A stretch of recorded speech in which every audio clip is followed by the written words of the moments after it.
जनोजादी और आदमजादी की दोस्ती।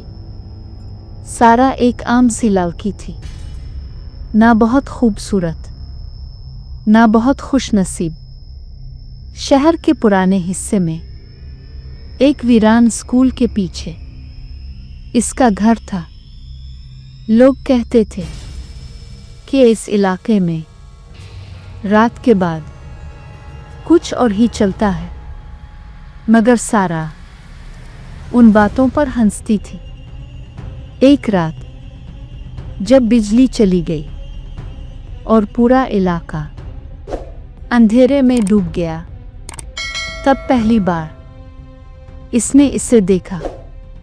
खिड़की के बाहर एक लड़की खड़ी थी, बाल बिल्कुल सफेद, आंखें सियाह, चेहरा अजीब सा पुरसुकून। डरो मत, इसने आहिस्ता कहा, मैं तुम्हें नुकसान नहीं पहुंचाऊंगी।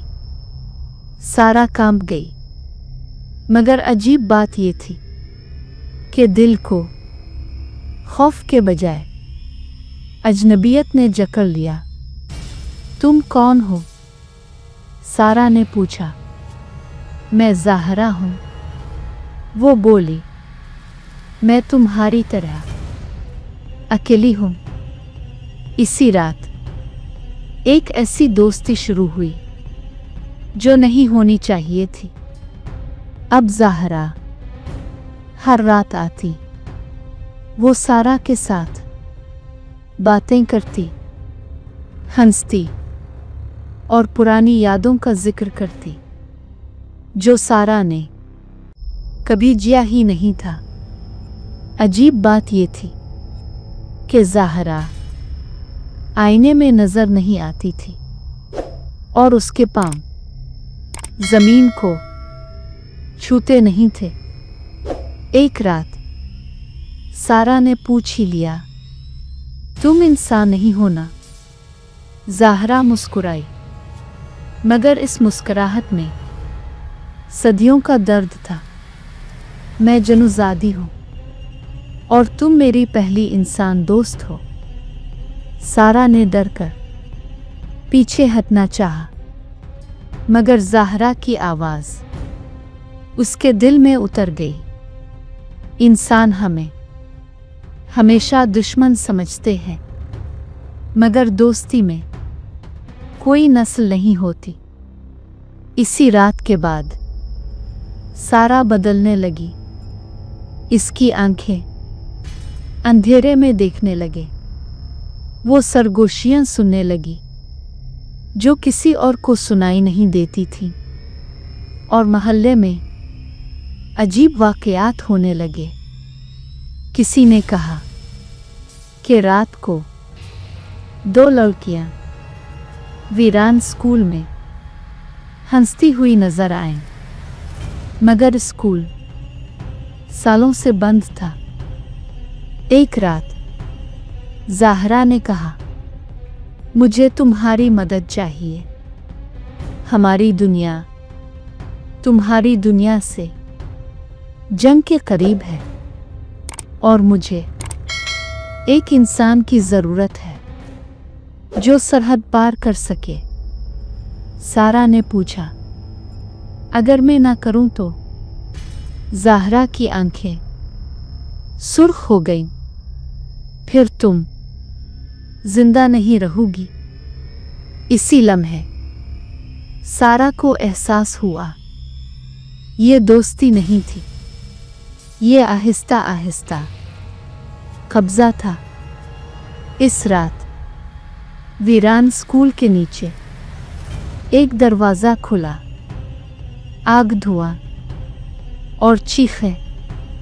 ज़ाहरा ने सारा का हाथ पकड़ा। बस एक कदम, फिर हम हमेशा साथ होंगी। सारा ने पीछे देखा। इसकी माँ इसे पुकार रही थी। एक फैसला दो दुनियाओं के दरमियान। अगली सुबह सारा गायब थी, मगर रात को मोहल्ले की लड़कियां कहती हैं कि दो साए वीरान स्कूल के पास हाथों में हाथ डाले चलते हैं और हुआ में एक आवाज गूंजती है, जनों और इंसान की दोस्ती हमेशा बराबर नहीं होती। अगली सुबह मोहल्ले में कोहराम मच गया। सारा का कमरा खुला हुआ था। खिड़की के पर्दे हवा में लहरा रहे थे, मगर जमीन पर जलने के निशान थे, ऐसे जैसे किसी ने आग का दायरा बनाया हो। इसकी माँ बार बार एक ही बात कह रही थी। वो रात को किसी से बात करती थी।